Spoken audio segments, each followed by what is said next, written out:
자, 뭐 한번 이거 보시긴 보셨나요?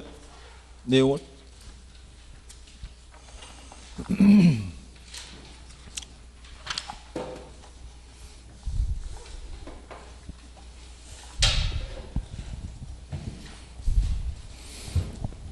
이 앞에 가시면은 이게 출제 경향이라고 이게 도표 있죠?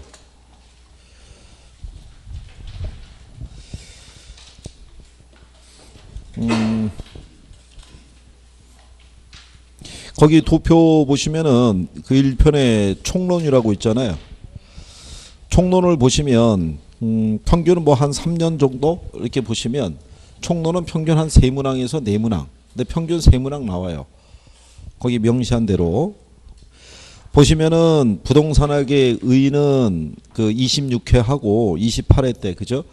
경련으로 한번 나오고 나오는 빈도가 거의 별로 없죠. 그렇잖아요. 근데 거기 보시면은 개념하고 분류는 빠진 적이 없잖아요. 예. 특성도 한 번 정도 빼놓고 한 문제 정도는 거의 나온다고 보셔야 되고 속성하고 활동하고 현상은 거의 출제 빈도가 없다고 봐야 되고 그 다음에 경제론에 가게 되면 평균적으로 5문항 정도 나오죠. 경기 변동하고 합쳐서. 그러니까 수용급 이론을 4개를 주든 아니면 개를 5개를 주든 어쨌든 간에 한 5문항 정도로 나온다고 보셔야 되고 그 다음에 시장론에 가게 되면 시장하고 입지미 공간 구조론이 있죠. 그러면 입지미 공간 구조론이 나와도 하나를 더 나오죠. 그 안에서 지대로는 거의 반드시 출제된다고 보셔야 돼요. 그 안에서. 그리고 이제 정책론을 가게 되면 지난 한 4년 사이에 보게 되면 평균 몇 개씩 나오고 있어요. 6개씩. 그러니까 내용을 또 정리 잘 해야 되고 투자론을 보시게 되면 7개에서 9개까지 나오죠. 그리고 금융론 관계를 보면은 평균적으로 한 4문항 정도로 나온다고 생각하셔야 될 거고 이용은 출제 빈도가 없죠. 그렇죠? 그러니까 저희가 이거 수업할 때 이용은 그냥 참고하셔도 됩니다. 이렇게 얘기하고 넘어가죠. 대신에 거기 보시면은 관리하고 개발하고 마케팅이 있으면 자 관리하고 마케팅에서는 그걸 한 문항 정도씩의 비율이라고 그러면 개발론은 평균적으로 2개에서 많이 나오면은 4개까지도 나오죠. 그러니까 개발론이 나와도 하나는 더 나온다는 얘기죠. 그리고 이 간평에 가게 되면 평균적으로 6개 정도 5개에서 6개 사이가 계속 꾸준히 나오고 있죠. 그러면 몇 문항씩 나온다는 건 거의 정해져 있는 거예요. 그죠? 그렇잖아요. 근데 그 중에서도 뭐가 또 중요하다라고 저희가 또 별표해 드리잖아요. 그죠? 그럼 결국은 나올 수 있는 범주는 거의 정해져 있는 거예요. 근데 그 안에 이제 용어를 여러분들이 이해할 수 있으면 되죠. 그죠? 네, 그러면은 무난하게 점수는 딸 수 있죠. 그래서 웬만하면 이거 6시험 맞아가지고 그죠? 이 바닥을 뜨는 게 정상이에요. 이거 그죠? 안 맞으면 이상한 거예요. 이거 그죠? 왜냐면 한차 이거 이 오후 수업에 듣는 거야? 어? 시간이 되는 거야? 어. 다 빼다는 게 무슨 소리? 일정을 다 빼갖고 그 남친이 열심히 응원해 주는 모양이네. 참 그래. 그렇다 보고 저처럼 이거 듣는 거야? 여기만 대표로 듣는 거야? 1시간만 듣고 가려고? 왜 또 1시간만 듣고 가는 거야? 알바 때문에 또 뭐라고 말리지도 못하겠고 참 그래? 그럼 1시간 들으면 이거 총론밖에 안 되잖아. 이거 2시간 뒤에 가야지 경제론을 할 텐데 한 번에 너무 힘들어서 그래. 자 일단 18페이지 가보세요. 총론을 가시게 되면 나중에 문항을 잘 비교를 하시면 돼요. 기출에서 어떤 거를 주로 쓰는지를 1번에 가면 부동산에 관한 설명 중에서 틀린 거 2번에 가면 부동산학에 관한 설명으로 틀린 거 제목이 유사하잖아요. 그죠? 예, 유사한데 여러분들이 거기 보시면 1번 문제 2번에 가면 부동산학은 여러 분야의 학문과 연계되어 있다는 점에서 종합학문적인 성격을 지니고 있다고 되어 있죠. 그거하고 2번 문제의 4번 지문을 가면 부동산학은 다양한 학문과 연계되어 있다는 점에서 종합학문적인 성격을 지닌다고 되어 있죠. 여러 분야와 연계되어 있거나 다양한 분야와 연계되어 있거나 똑같은 거잖아요. 그죠? 이거 같은 양반이 출제했다는 것을 알 수가 있죠. 배열만 조금 달리 해줬다는 얘기죠. 그런데 2번 문제 1번을 가면 과학을 순수과학과 응용과학으로 구분할 때 부동산학은 무슨 과학에 속한다? 응용과학이잖아요. 그죠? 근데 그 옆에 1번 문제는 4번에 가면 부동산학은 토지와 건물을 대상으로 하는 탐구라는 점에서 우주와 지구의 기본 원리를 탐구하는 물리학이나 지구과학 같은 순수과학이라 할 수 있다 그랬으니까 얘가 틀렸을 거 아니에요. 그죠? 그럼 학문의 성격에서는 자주 쓰이는 표현이 뭐냐면 응용과학, 종합과학, 그렇죠? 네, 그 다음에 경험과학이냐 뭐 이런 정도밖에 안 써요. 그러니까 부동산학의 성격 몇 가지 있는 거 기억하시나요? 부동산학의 성격 몇 가지 있는지 기억하시나요? 일단 부동산학을 몇 가지 있냐고 물어보면 일단 몇 가지를 대면 돼요. 네 가지 됐는데 선생님 반응이 없으면 이거 5가지 있잖아요. 이거 5가지. 네 가지 아니면 5가지라니까요. 일단 그래야지 범주가 좁혀질 거 아니에요. 그때 이해하기 힘드실까 봐 이렇게도 해줬잖아요. 이거 기억하시나요? 이렇게 하고 요거 사자 줬잖아요. 이게 사람 이름이잖아요. 에? 그럼 여자 이름이고 남자 이름이잖아요. 그럼 남녀가 만나면 뭐 하겠어요? 이렇게 해서 그때 제목 잘라줬잖아요. 그죠? 근데 이 중에서 시험상에서 주로 쓰는 게 얘하고요. 그 다음에 이거. 요거 2가지를 제일 많이 쓰는 거예요.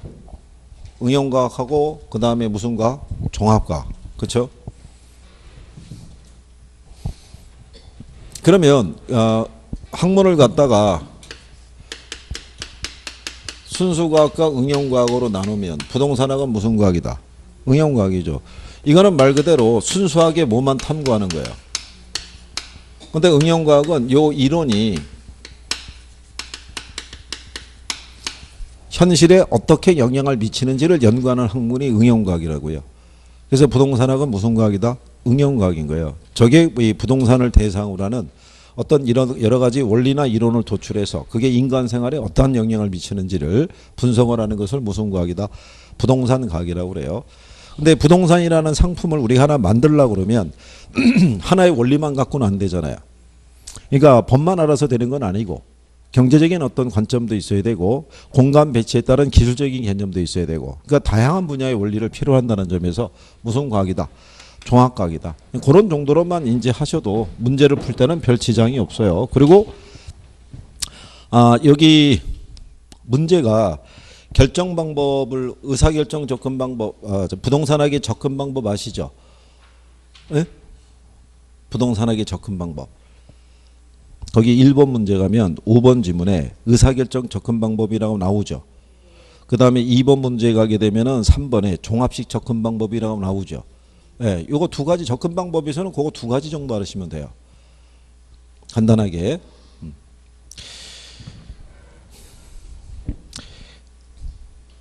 그래서 여기서는 그냥 간단하게 학문적인 성격 정도 구별하시면 되고요. 3번에 나와 있는 부동산 활동은 실상 출제 빈도는 거의 없어요. 이것도 어쩌다 한번 나오는 거예요. 그러니까 거기에 나온 대로 3번에 부동산 활동에 관한 설명으로 옳은 거 모두 고른 거 그랬을 때 부동산 활동의 속성 중에서 혹시 기억나는 거 있으신가요? 속성에서? 부동산 활동을 우리가 할 수 있는 주체는 공적인 주체도 있고 사적인 주체도 있잖아요. 그 사람들이 부동산을 대상으로 하는 행위를 할 때는 인식해야 될 하나의 지침 같은 거죠.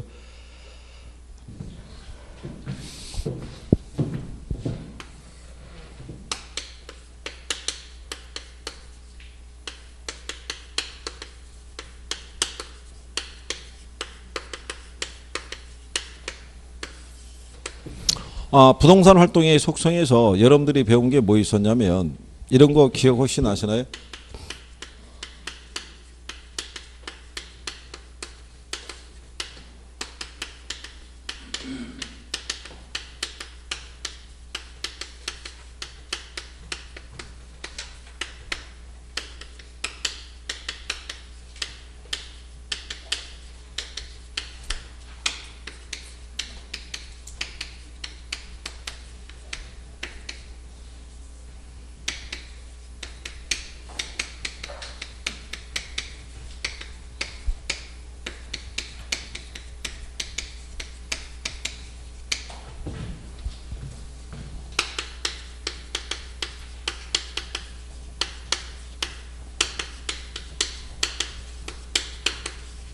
뭐 이런 거 기억하시나요? 부동산 활동의 속성에서 이거 지난번에 우리가 이 교재로 첫 수업 돌아갈 때 이게 우리 기본서에는 없다고 그래가지고 간략하게 이걸 추려서 설명해 드렸다고요. 기억하시나요? 네, 그래서 이런 성격 그다음에 접근 방법 이런 거 간략하게 설명을 해드린 거예요. 그죠? 이렇게 별도로. 요 중에서 여러분 시험상에서 인용이 된 게 요거 공간활동 요 정도. 그죠? 요거는 이제 묶어서 가면 되죠. 부동산은 사회성과 공공성 있는 재화니까 일반인들에서 다뤄주기에는 문제가 많다. 그래서 자격제도가 도입이 된 거예요. 그래서 공인중개사, 주택관리사 제도가 도입이 됐고, 그러면 그 사람들의 행위를 우리가 신뢰를 보낼 수밖에 없으니까 그 사람들에게는 뭐를 요구한다는 거예요? 직업윤리를 요구한다라고 얘기한 거죠. 그죠? 그 직업윤리 안에서 여러분들에게 문제로 나온 게 두 가지예요. 조직윤리하고 공중윤리. 그죠? 그러니까 조직윤리라는 거는 동업자 정신이라고 그랬어요. 중개업자 간에도 지켜야 될 도리가 있어요, 없어요? 있는 거예요. 각 지역별로 가게 되면 중개사 친목단체가 있어요. 근데 친목단체에서 내규를 정해놓고 있죠. 현재 중개업자들이 일요일날 영업해야 하네요. 영업 안 하잖아요. 그거는 법으로 정한 게 아니라 자기들 자체 내규인 거예요. 그러니까 자기들이 언제 쉬기로 정한 거예요? 일요일날 쉬기로 정한 거예요. 그럼 예를 들어서 뭐 중국집이나 이런 데 가게 되면 우리는 매주 월요일날 쉽니다. 그래서 자기들끼리 이렇게 협약을 정하는 거예요. 근데 그거를 법으로 통제할 수는 없다는 얘기죠. 그렇죠? 그러니까 중개업자 간에서도 친목단체를 설정해 놓고 우리 지역에서 중개사 영업을 하려고 그러면 독자적으로 점포를 내면 안 되고 우리 기존 회원의 점포를 피를 주고 인수해야 된다. 이런 식으로 내규가 있는 거예요. 그거를 위배를 하면은 공동중개에서 배제시키겠다. 뭐 이렇게 가는 거죠. 그러게 되면은 무리하게 피를 주고 들어가게 되면 자기도 영업을 하는 동안에 내가 들어갔던 피를 뽑아야 될 거 아니에요. 그러면은 거래 질서가 문란해지는 단초가 되죠. 법에서 정한 수수료만 받아갖고는 충족이 안 될 거 아니에요. 그러니까 약간 웃돈을 요구한다든가, 그죠? 예, 그런 식의 행위이기 때문에 그거를 이제 얘기를 한 거고요. 공중윤리는 기억하시죠? 우리가 부동산 거래를 하게 되면 매도자가 있고 매수자가 있고 중간에 매개해 주는 사람이 중개업자죠. 윤리의식을 누가 갖고 있어야 된다 그랬어요?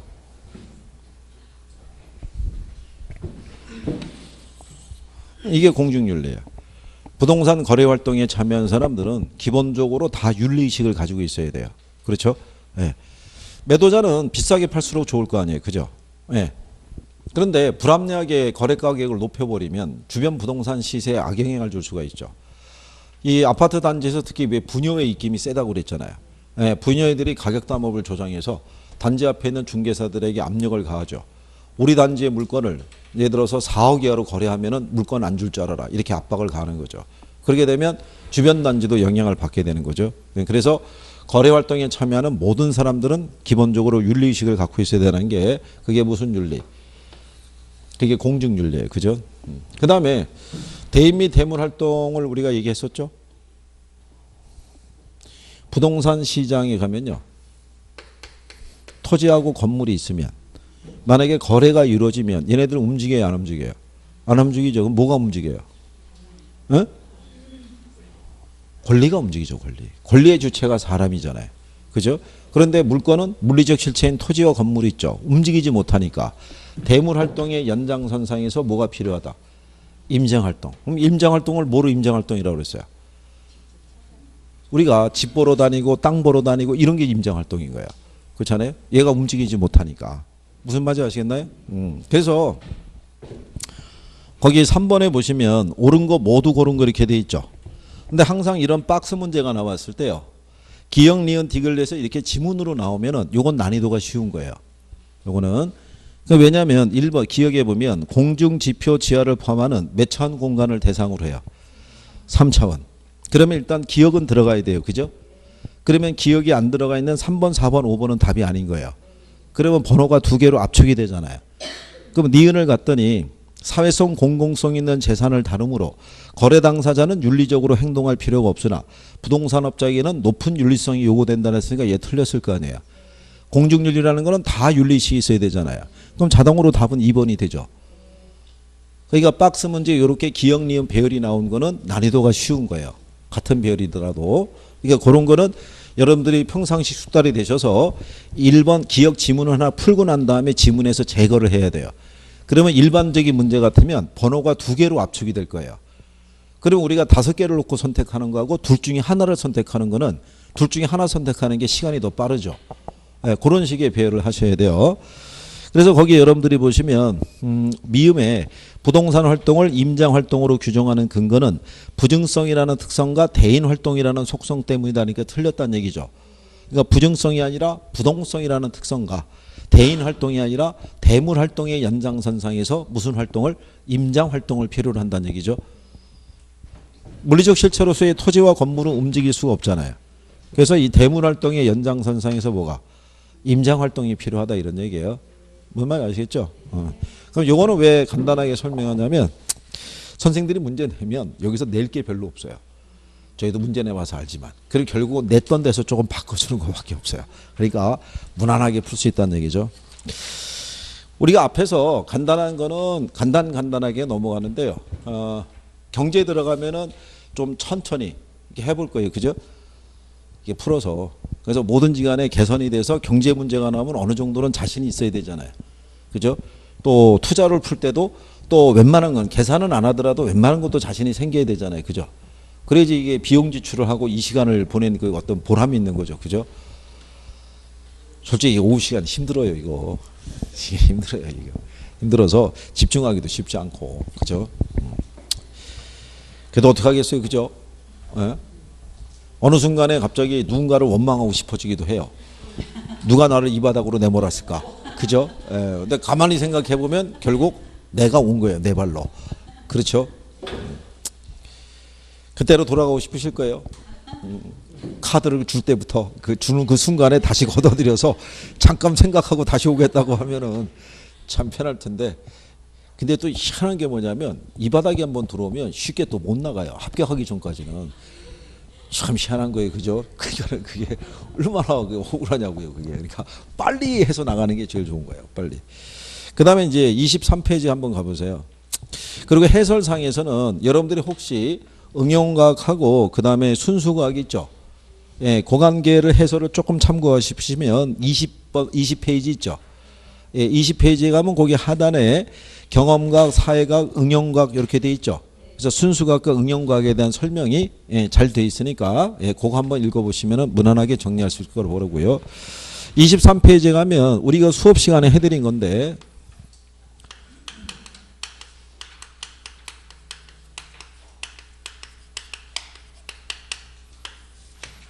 표준산업 분류상에서는요. 우리가 주로 서비스업을 중심으로만 정리할 수 있으시면 될 거예요. 그죠? 그러면 서비스업을 우리가 크게 나누면은 뭐하고 뭐로 나눌 수 있어요?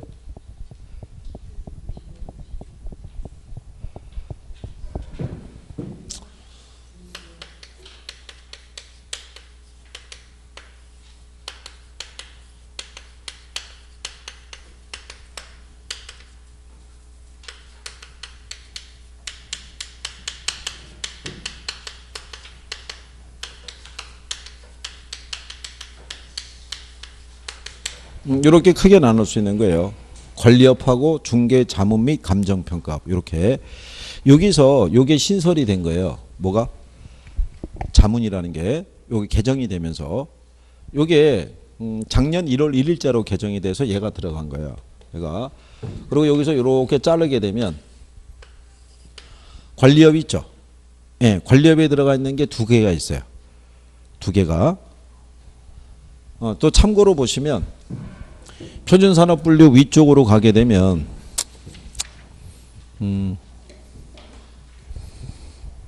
거기 25페이지 한번 가보세요. 25페이지 가면 거기 해설에 표준산업분류상의 부동산업의 분류라고 나와 있죠. 임대 및 공급업이 있고 관련 서비스업이 있죠. 근데 임대 및 공급업에 가시면 임대업이 있죠. 주거용, 비주거용, 기타 있죠. 예, 그 다음에 부동산 개발 및 공급업에 가면 주거용, 비주거용, 기타 있죠. 근데 여기 관련 서비스업에 가면 부동산 관리업이 있죠. 주거용, 비주거용 뭐가 없어요. 기타가 없는 거예요. 그러니까 여기만 2개라고요. 예? 작년에 여기서 나온 거예요. 여기서. 그러니까 부동산 관리업은 주거용이 있고 뭐가 있다. 이거 두 개밖에 없는 거예요. 기타가 없다고요. 기타가 나오면 틀리는 거예요. 무슨 말인지 아시겠나요? 그럼 여러분들이 주거용 관리 그러면 대표적인 게 무슨 관리? 아파트 관리. 비주거용의 대표적인 게 뭐? 그게 사무실 관리예요. 이게 작년에 시험에 이게 나온 거예요. 예?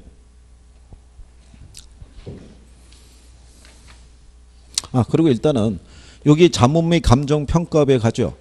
그러면 여기 보면 중개 및 대리업이라고 돼 있죠. 그 다음에 투자 자문업이라고 돼 있죠. 그 다음에 감정 평가업이라고 돼 있을 거예요. 그죠? 여기서 요 대리업이라는 게 하나 들어간 거고요. 그 다음에 여기서 요 투자 자문이 있죠. 예, 요게 포함된 거니까 요 표현 정도는 기억을 해 두시고. 그래서 원래는 저희가 이게 개정이 됐기 때문에 이쪽을 먼저 내지 않을까 싶었는데 여기를 내준 거예요. 그냥. 예? 구분할 때. 그러니까 여러분들이 어디 가시면 되냐면 23페이지 조금 아까 갔던 데 있죠. 자, 거기 가시면 5번 있잖아요. 5번 문제가 표준산업 분류상의 관리업의 분류체계 또는 세부 예시에 해당하지 않는 거. 28회니까 작년에 나온 거잖아요. 그죠? 작년에 나왔을 때 가만히 보시면 1번에 주거용 부동산 관리죠. 그러면 그게 아파트 관리고 5번에. 그 다음에 2번에 비주거용 부동산 관리 있죠. 그게 사무용 건물 관리니까. 그럼 남는 게 뭐 하나밖에 없어요. 사업시설 유지관리. 요건 사업시설 유지 관리업에 따라서 분류하는 거예요. 그러니까 답이 몇 번이겠어요? 4번. 그러니까 요거 기본적인 거를 알고 있는 사람은 답을 맞추게끔 해준 거죠. 요거 그냥 지문으로 뽑아내 준 거니까. 이렇게. 그러니까 이제 그러면 이제 다시 얘네들이 또 등장한다 그러면 하나, 둘, 셋, 넷, 5개잖아요. 오지선다가 되죠. 예, 다음 중에서 부동산 관리업의 분류에 관리 및 뭐 이런 자문 평가업의 분류에 해당되지 않는 걸 골라라 이렇게 나올 수도 있죠. 오전달해서. 그러니까 이 정도만 구별해 주시면은 여기는 정리가 되는 걸로 봐요. 예, 뭐 그 이상은 많이 하실 것도 없고. 그래서 여기는 이제 기초관계에서 이제 여기까지 끝난 거고. 그 다음에 이제 그 밑에 가면 개념하고 분류가 돼 있죠. 그러면 이제 개념하고 분류는 우리가 기억해야 돼요. 개념은 매년 한 문항 정도씩은 나와요. 분류도 마찬가지고. 그럼 우리가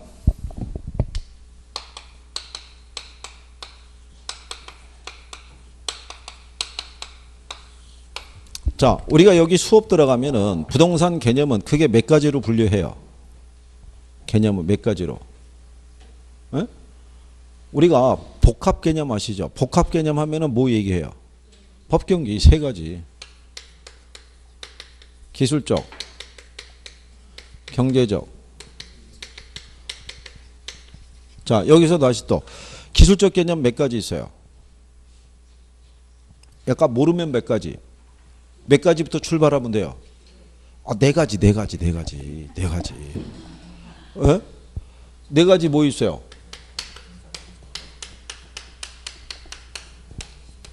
이렇게 해줬잖아요.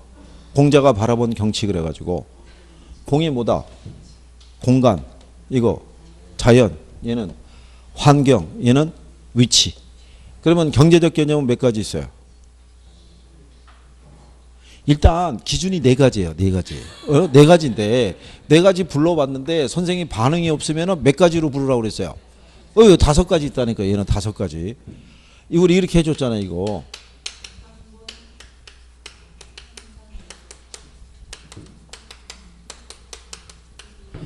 (3번에서) 생산한 상품을 뭐 한다고? 소비한다고. 이렇게 해드렸잖아요. 그죠? 여기 있는 기술적 개념하고 경제적 개념은요. 이것만 구별하면 끝나는 거예요. 이 종류만 구별하면. 얘는 그 이상을 벗어나진 않아요. 이것만 알면 답을 맞출 수 있다는 얘기예요. 그죠? 거기 6번에 보시면 자 1번 지문에 경제적 개념의 부동산은 자본 자산으로서의 특징을 갖는다고 돼 있죠. 이거 등장시키잖아요. 그죠? 그 다음 그 밑에 쭉 가면은 5번 지문에 토지는 생산재이지만 소비재는 아니라고 그러잖아요. 그건 틀렸을 거 아니에요. 얘는 생산 요소이자 또는 뭐로? 소비재로 우리가 인식을 하잖아요. 그죠? 그 다음에 페이지 넘기셔서 문제 8번 먼저 가보세요. 자, 8번을 가시면 개념에 관한 설명으로 틀린 거 물어봤죠. 거기 3번에 가면 기술적 개념의 부동산은 생산 요소, 자산, 공간, 자연 등을 의미한다고 되어 있죠. 24페이지. 찾으셨어요? 24페이지. 예. 그리고 가급적이면 오후 수업할 때는 그래도 이렇게 둘둘씩 앉아주시는 게 유리해요. 왜냐하면 둘 중에 한 사람이 갑자기 여행을 떠날 수가 있어요. 예. 근데 그 여분이 여행을 떠났다가 누가 갑자기 와 하고 웃으면은 잠깐 깨서 돌아오거든요. 예. 돌아오는데 칠판을 봤을 때 아까 저쪽에다가 요로가 쓴 걸 보고 떠났던 거예요. 다시 정신이 돌아왔을 때는 뭔가가 쫙 펼쳐져 있는 거예요. 당황하죠. 어딘지를 모르니까. 그러니까 이제 선생이 24페이지 문제 8번입니다. 라고 알려준, 이게 해야 되니까 번거롭잖아요. 그죠? 그러니까 옆에 사람이 알려줘야 되는 거죠. 그죠? 거기 8번에 3번에 가면 기술적 개념의 부동산은 생산 요소, 자산, 공간, 자연 등을 의미한다. 이렇게 돼 있잖아요. 틀렸을 거 아니에요. 그죠? 기술적 개념은 여러분들이 보시다시피 공자 경치인데 거기 뭐 생산 요소, 자산이 들어갔다는 거는 경제적 개념이잖아요. 그죠? 이거는 간단하게 맞추라고 준 거잖아요. 거기다 그 밑에 9번 문제를 보면 경제적 개념에 해당하지 않는 거 이렇게 단답형으로도 주죠. 그러면 거기 들어가는 게 답이 4번이잖아요. 이거 보고 찍을 수 있는 수준이 되죠. 요거는 뭐만 알면 풀 수 있는 거예요. 제목만 알면. 그러니까 얘네들은 제목 이상의 것은 준다 안 준다? 안 줘요. 그 다음에 제가 또 수업할 때 이렇게 해드리죠. 법률적 개념 아시죠? 그럼 얘는 협의라고 이렇게 하죠. 근데 얘를 뭐라고도? 얘를 또 뭐라고도? 민법상. 그죠? 그러니까 이렇게 얘기하죠.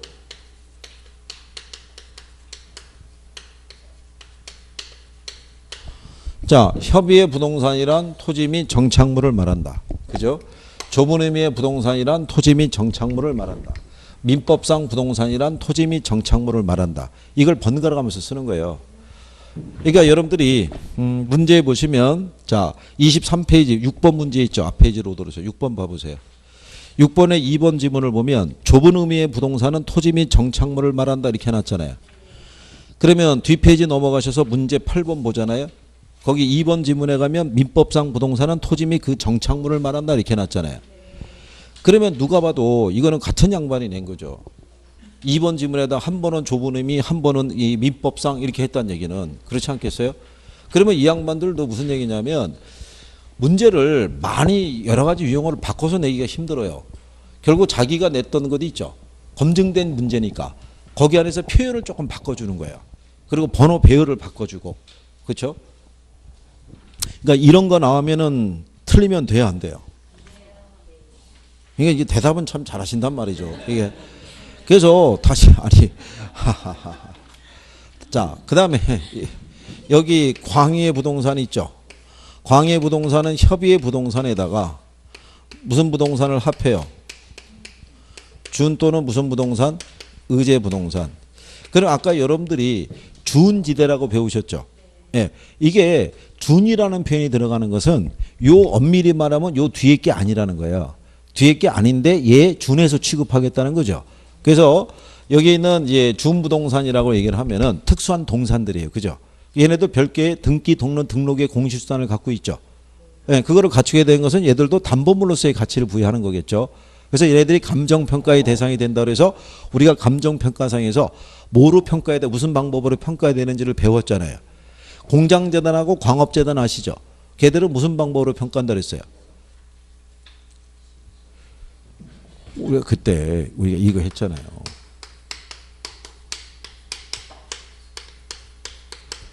이거 기억하시나요? 광수, 공수, 영수, 삼형제 다 무슨 법? 수익환원법, 수익환원법. 기억하시나요? 그리고 여러분들이 이것도 해드렸잖아요.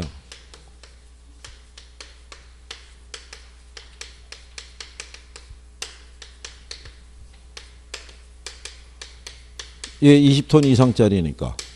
이 중에서 왜 평가 방법이 하나만 다르다고 그랬죠? 얘만 다르잖아요. 얘만 거래세, 나머지는 뭐? 원가법. 작년 문제가 뭐 나온 거예요? 이거 나온 거잖아요. 이거 거래세라 비교를 한다고. 그러니까는 보고 맞추게끔 주는 거죠. 배열을. 예, 그러니까 간단하게는 다 맞출 수 있는 거예요. 그러면 6번 문제에 3번 지문을 가면 준부동산은 부동산과 유사한 공시방법을 갖춤으로써 넓은 의미의 부동산에 속한 포함된다 그랬으니까 맞는 편이겠죠. 6번에 3번 지문. 그 다음에 뒤로 가면 8번에 4번 지문을 가면 준부동산은 등기 등록의 공시방법을 갖춤으로써 부동산에 준해서 취급되는 특정의 동산을 말한다 그랬으니까 역시 맞는 표현이잖아요. 그러면 이제 비슷한 표현을 이렇게 한번 쓰는 거죠. 그러면 얘들은 다시 언젠가 이 표현들은 재활용이 돼서 들어올 수 있어요, 없어요? 들어올 수 있으니까 그 정도만 기억해 두셔도 무방한 거예요. 그죠? 아, 그리고 참 그것도 말씀 안 드렸네. 이거 오후 수업하면요. 중간에 테스트를 한번 해요. 뭐 그냥 가기는 좀 섭섭하잖아요. 그죠? 진도가 어느 정도 나가면 뭐 이해가 좀 됐는지 간단하게 문항수를 짧게 해서라도 봐야겠죠. 그죠? 어떻게든 간에 해서 빨리 가야 될 거 아니겠어요. 그죠? 그러니까는 시험을 볼 때. 그러니까 여러분이 시험을 보는 거를 별로 그렇게 부정적으로 생각하시면 안 되는 거예요. 누구를 위해서 시험 보겠어요? 그죠? 여러분을 위해서 시험 보는 거죠. 그죠? 그러니까 지금 문제가 대기 상태에 있어요. 걔들이 저녁마다 연락이 와요. 언제 내보내줄 거냐고. 그렇잖아요. 그러니까 적정할 때 내보내야 되니까 협조를 해줘야 돼요. 그죠? 자, 그 다음에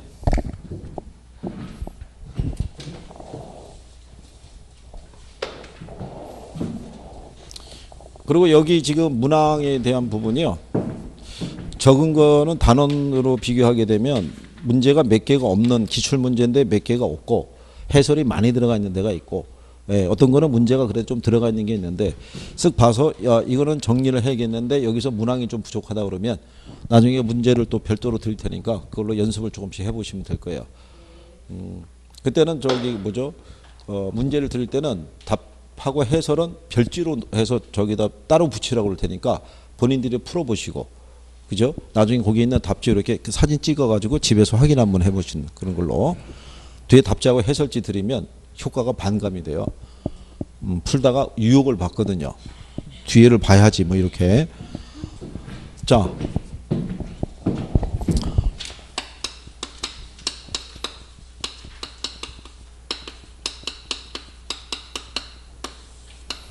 우리가 이제 부동산 분류를 할 때요. 수업할 때 우리가 제목을 토지 분류 얘기 안 하고 부동산 분류를 얘기한다는 얘기는 근래 이 부동산 분류를 보면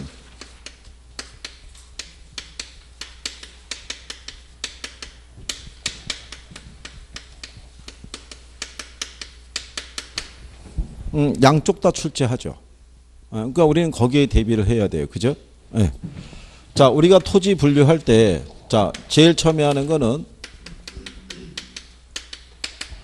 국토의 개입 및 이용에 관한 법률상에서 우리나라는 전체 용도지역을 도시지역, 관리지역, 농림지역, 자연환경 보전지역으로 하고 도시지역은 주상공록에 대한 몇 가지가 있다고요?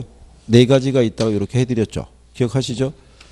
그 다음에 공간정보의 구축 및 관리 등에 관한 법률이 있죠. 예, 이 법률상에서는 몇 개의 지목?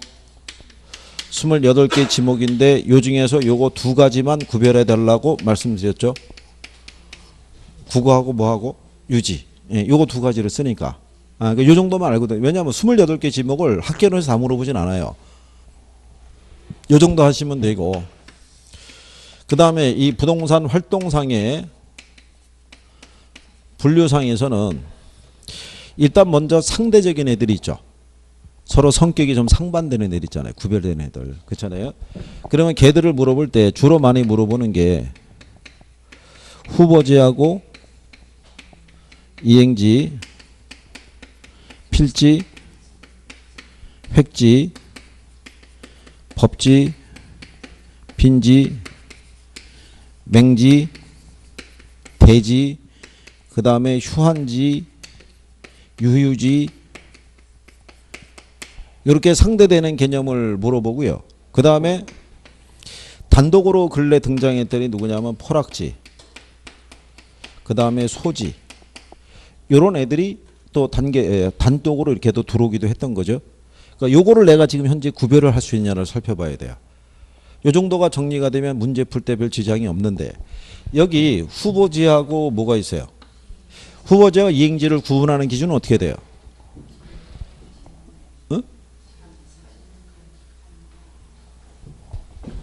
근데 이게 중요한 게 말이죠. 이 뭔가 이렇게 막 하는데 이게 단어 구성은 안 되고 뭐 이러면 안 되는 거죠. 이러면 안 되고 정확하게 설명이 돼야 여기가 정리가 되는 거죠. 예, 옆 사람에게 누가 후보지가 뭐예요라고 물어봤을 때 후보지란 하면서 얘기가 쫙 나와주면 거기가 끝나는 거예요. 그죠? 근데 그게 대답이 안 되고 그게 말이지 그게 그거 있잖아 왜 그렇게 해서 말이야 이렇게 이러면 이제 끝나는 거죠. 그죠? 왜 그 지방이 내려가면 왜 거시기로 시작해서 거시기로 끝나는 거하고 똑같은 거예요. 그죠? 예, 그러면 곤란하잖아요. 그죠?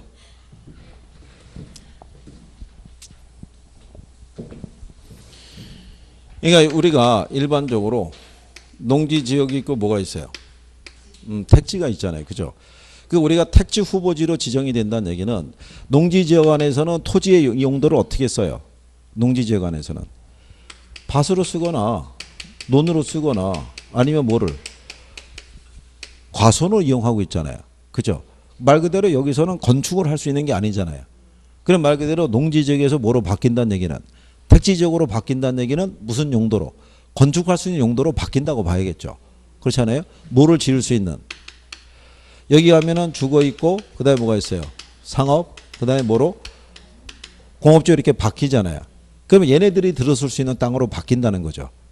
무슨 말인지 아시겠죠? 그러니까 농지 지역에서 무슨 지역? 택지 지역으로 이렇게 전환 중인 토지를 뭐라 그런다? 후보지. 그러니까 얘는 지역 간에 전환되는 거예요. 지역 간에. 얘는 지역 내 세분화된 용도잖아요. 그죠? 농지 지역이라고 있는데 농지 지역은 어떤 용도로 애들이 있냐 그러면 밭으로 쓰거나 논으로 쓰거나 과수원으로 쓸 수 있는 땅들이 있는 지역입니다. 이런 얘기잖아요. 이 지역 안에 세분화된 지역 가운데서 이렇게 바뀌어가고 있으면 뭐라고 그런다? 그걸 이행지라고 얘기하고. 그러니까 이행지는 지역 내에서 지역 내 얘는 지역 간에 그것만 잘 구별하셔도 그거는 여러분들이 구별할 수 있죠. 그래서 여러분들이 10번 문제 가시면은 10번 문제 있죠.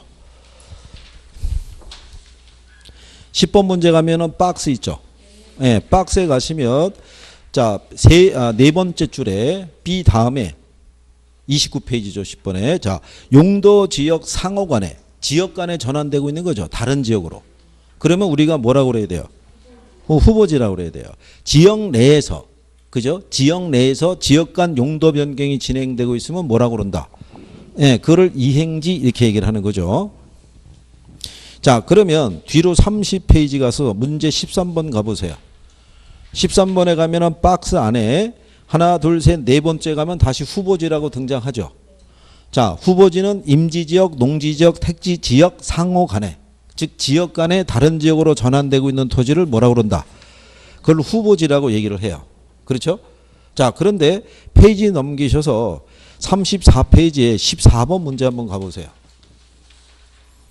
14번 문제의 4번 지문에 가면 다시 또 후보지 등장하죠. 임지지역, 농지지역, 택지지역 상호 간에 다른 지역으로 전환되고 있는 어느 지역의 토지를 말한다 이렇게 돼 있잖아요. 지금 보시면 표현이 어때요? 똑같잖아요. 그죠? 근데 그거를 지역 상호 간인데 지역 내에서 나오면 틀리겠죠. 네, 그걸로 포인트를 주는 거예요.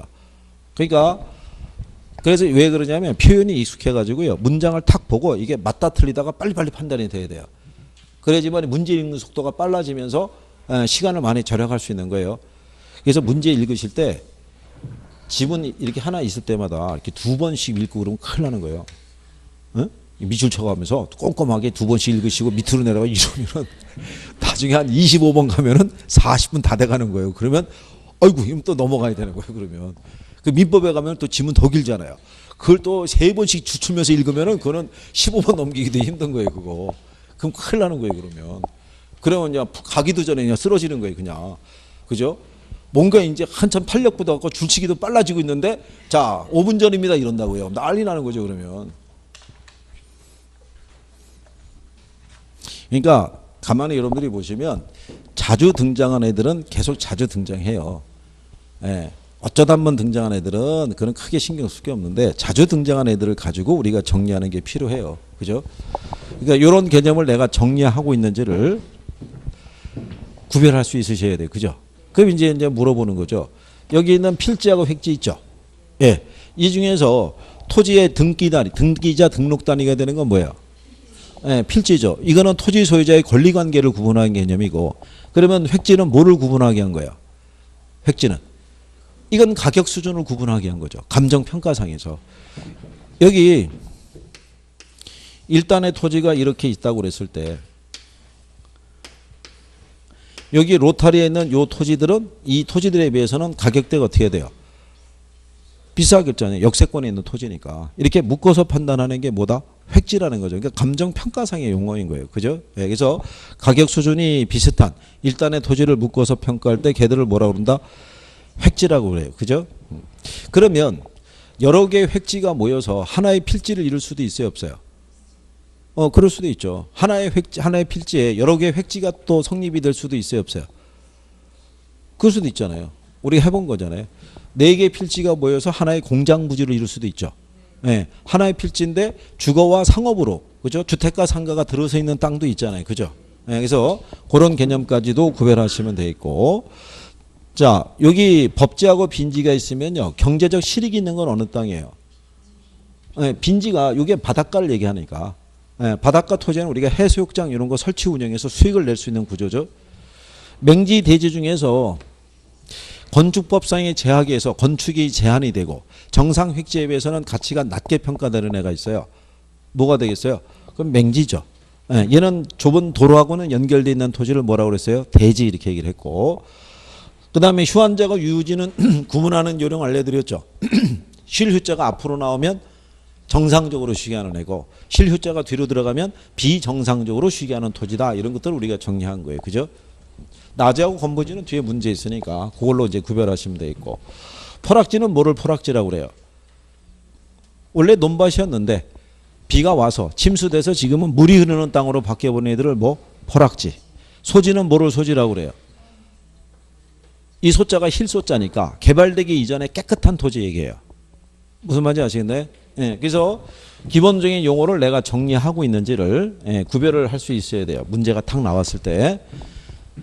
그러면 배열을 줬을 때 29페이지에 10번 같이 주는 경우는요,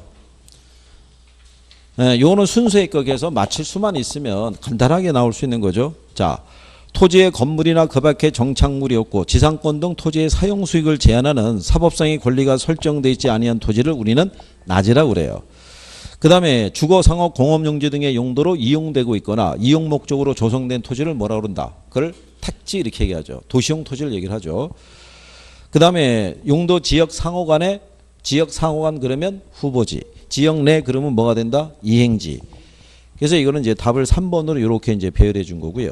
11번 문제 같이 이렇게 아까 말씀드린 것처럼 기역, 리은, 디귿 이렇게 들어가 있는 것 있죠. 예, 요거는 난이도가 쉬운 거예요. 기역에 보면 낮이는 필지 중에서 건축물을 제외하고 남은 부분의 토지를 말했죠. 걔들이 뭐예요?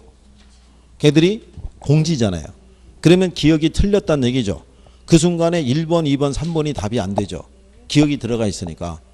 그러면 니은을 봤더니 부지 아시죠? 이게 바닥부자잖아요. 여러 가지 용도에 제공되고 있는 포괄적인 용어로 우리가 표현하는 게 부지라고 그랬죠. 건축할 수 있는 땅도 있고 하천, 도로 등의 바닥 토지도 제공이 되니까 건축이 제한되는 용도로 쓸 수 있다는 얘기죠. 그러니까는 니은은 맞는 표현이잖아요. 그럼 답이 4번이죠. 그 순간에. 기억은 답이 아니고, 그렇잖아요. 디귿이 들어가면 디귿은 마지막은 니은이 빠져 있으니까. 그러니까 이제 이게 그 요령인 거죠. 그러니까 1분 안에 푸는 그 요령이라는 거를 그걸 꼭 인식하셔서 나머지 확인하시면은 맹지는 맞죠. 타인의 토지에 둘러싸여 있어서 도로하고 연결되지 않으니까. 그리고 필지는 하나의 집원이면 토지의 등록단이잖아요. 그죠? 근데 마지막에 나오는 게 인위적, 자연적, 행정적 조건에 따라 다른 토지와 구별되는 것으로 가격 수준이 비슷한 일단의 토지를 우리는 획지라고 하는데 후보지라고 했으니까 틀렸겠죠. 뭐 이런 식의 배열이죠. 그리고 이제 뒷장에 넘어가시면 먼저 13번을 한번 가보세요. 자, 이거는 난이도가 조금 있는 거죠.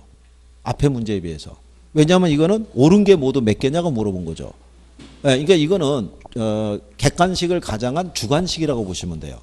그렇죠? 그러면 이제 이거는 다 풀어야 되잖아요. 그래서 거기 보면 공지는 지력 회복을 위해서 정상적으로 쉬게 하는 토지니까 휴한지가 되어 있으니까 걔는 틀리겠죠. 타인의 토지에 둘러싸여서 도로하고 접하고 있지 않는 토지를 뭐라 한다? 맹지, 걔는 맞고.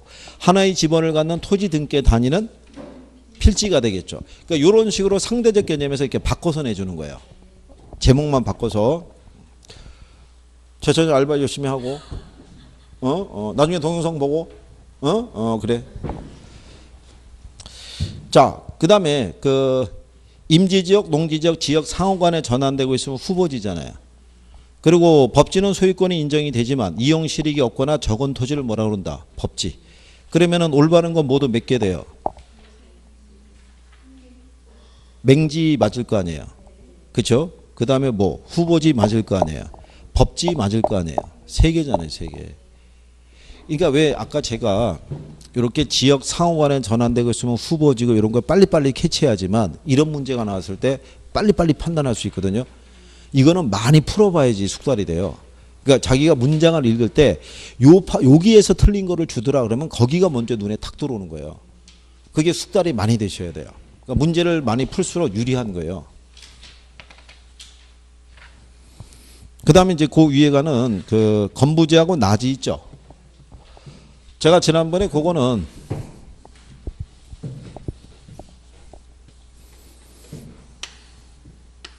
이렇게 설명해 드렸을 거예요. 강남에 테헤란로라고 토지 가격이 비싼 데가 있어요.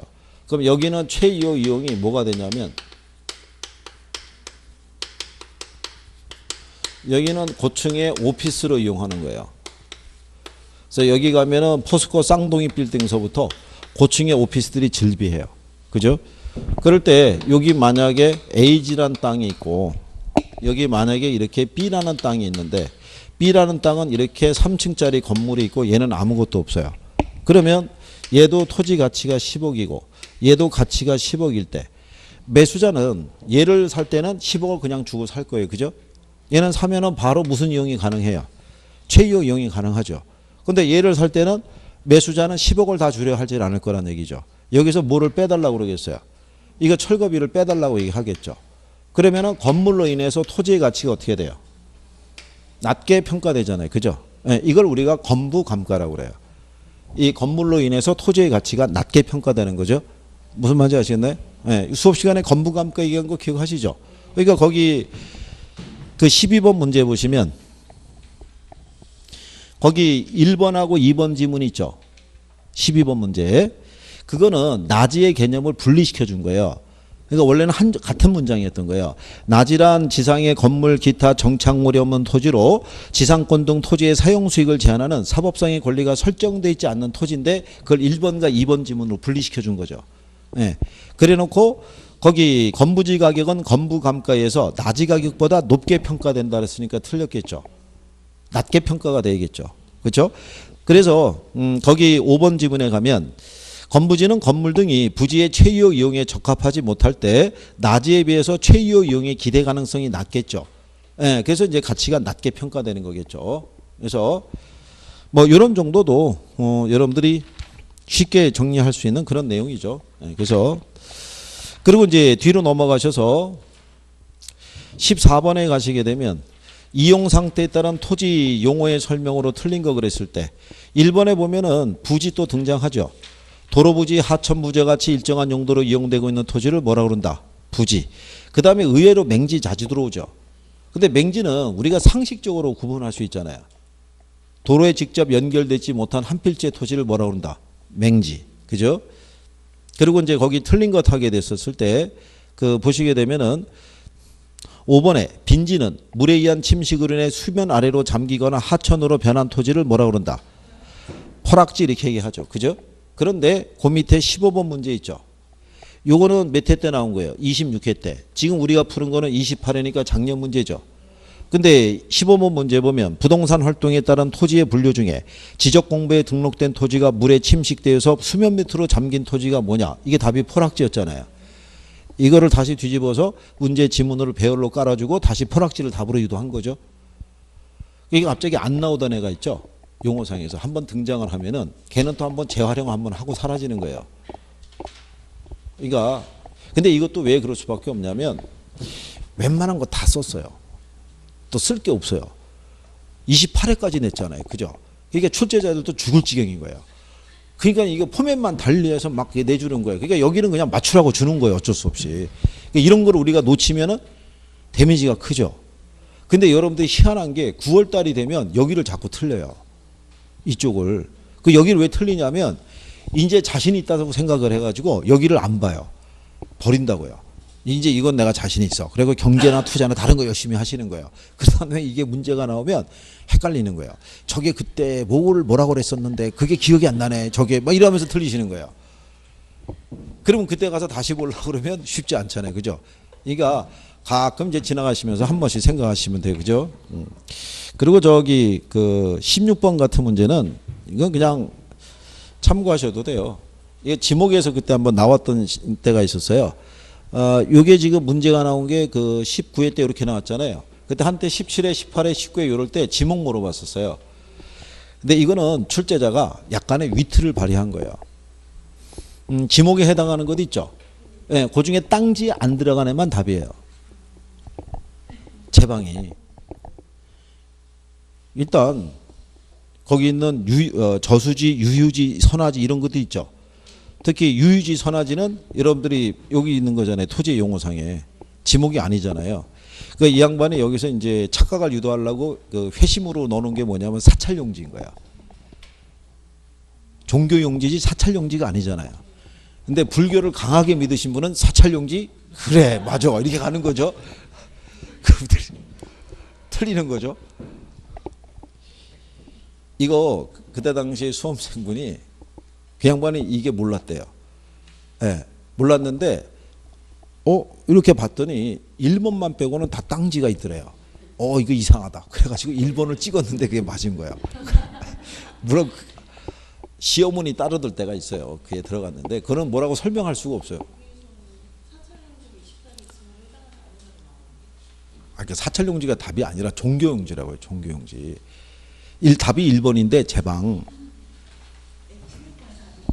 네, 1번. 해당하는 경우 1번.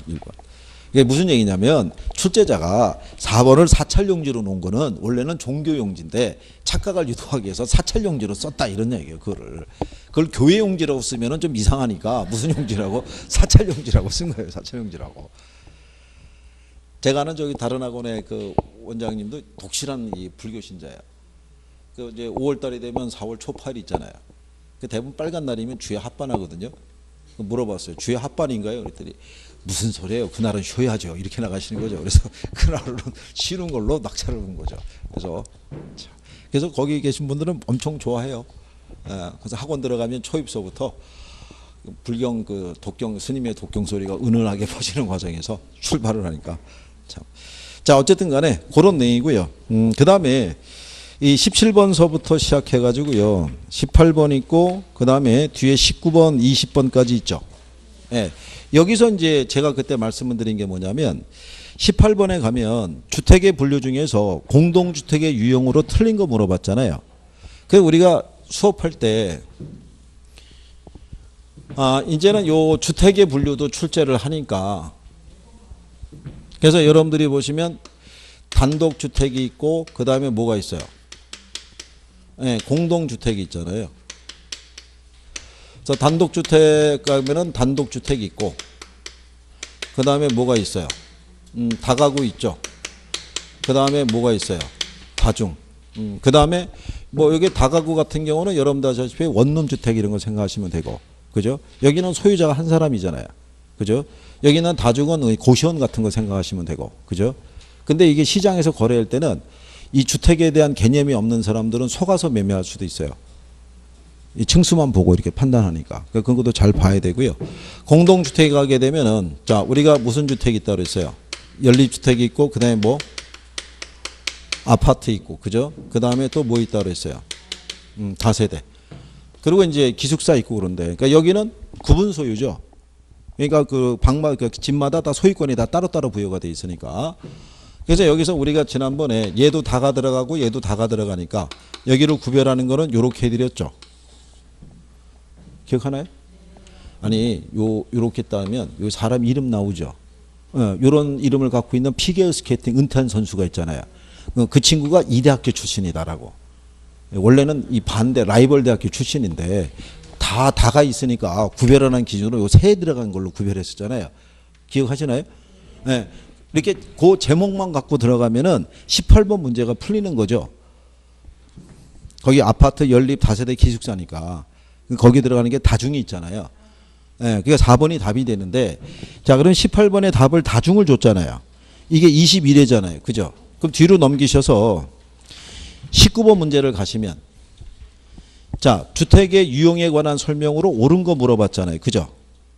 네, 옳은 거 물어봤을 때 여기 답이 4번이에요.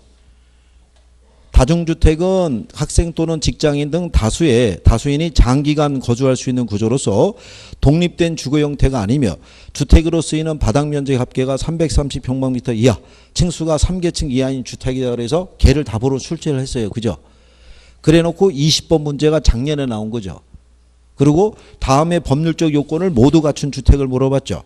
그러니까 한 개동으로 쓰이는 주택의 바닥 면적 합계가 330평방미터 이하고 주택으로 쓰는 층수가 3계층 이하일 것.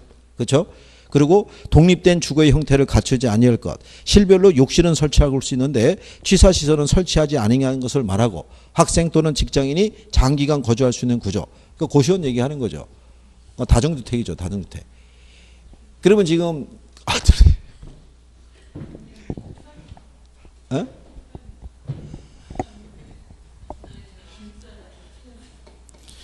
이게 고시원 같은 데를 가면요. 룸이 여러 개가 있는데 욕실이 설치되어 있는 룸이 있고 없는 룸도 있어요.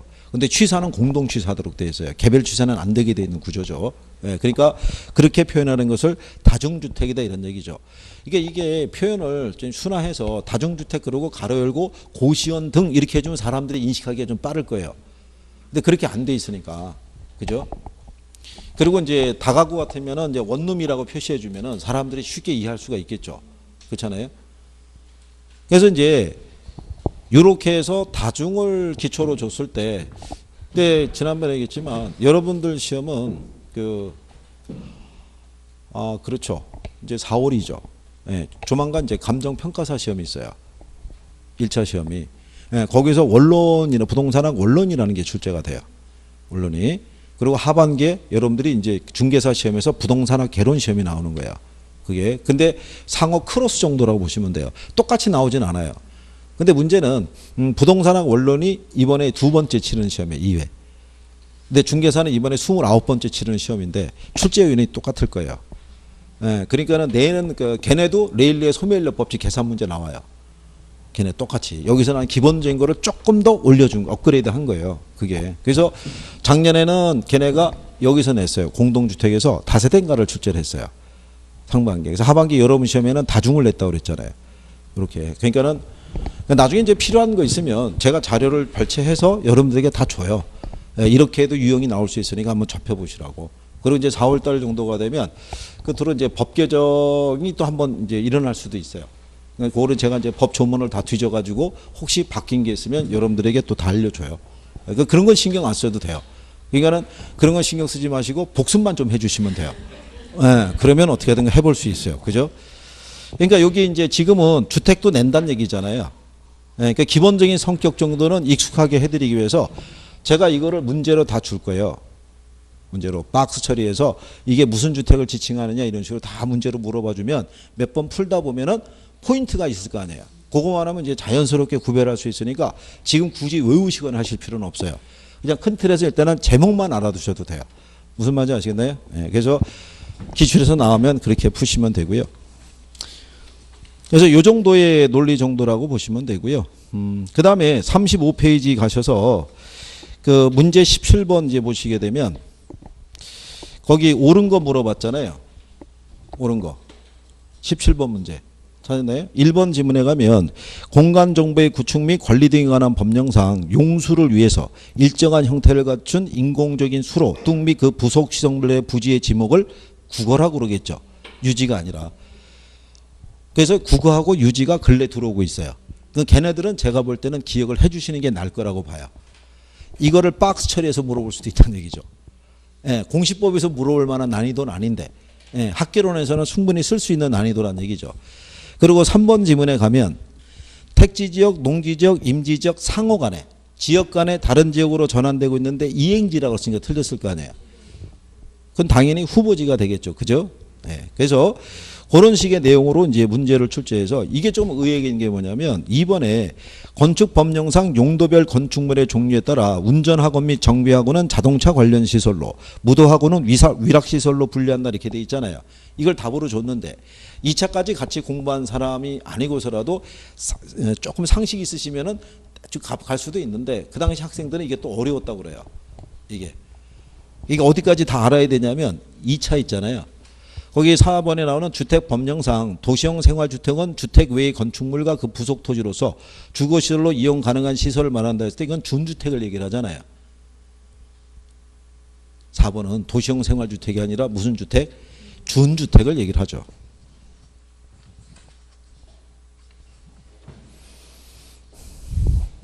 그래서 이제 그것이 이제 잘못해서 이제 표현이 된 것이고요.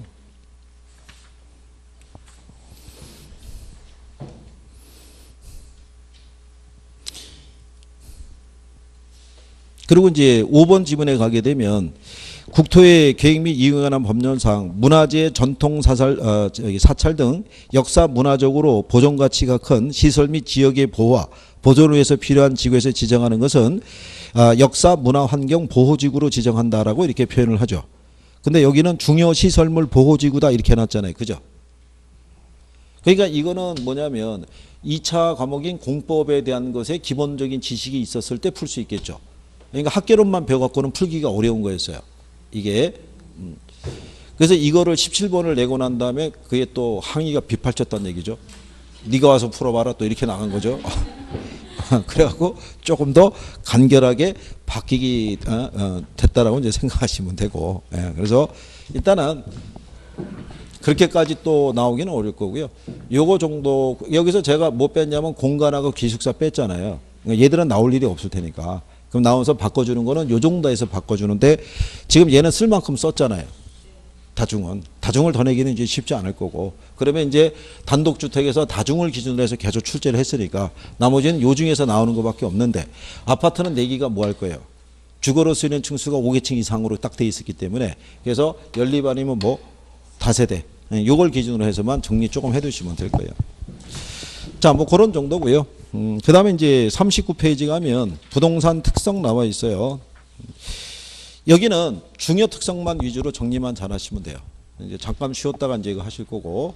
그리고 요거 오후에 수업하실 때는요. 궁금한 거 있으면은 그때그때 물어보시는 거예요. 그죠? 예, 그래서 편안하게. 그리고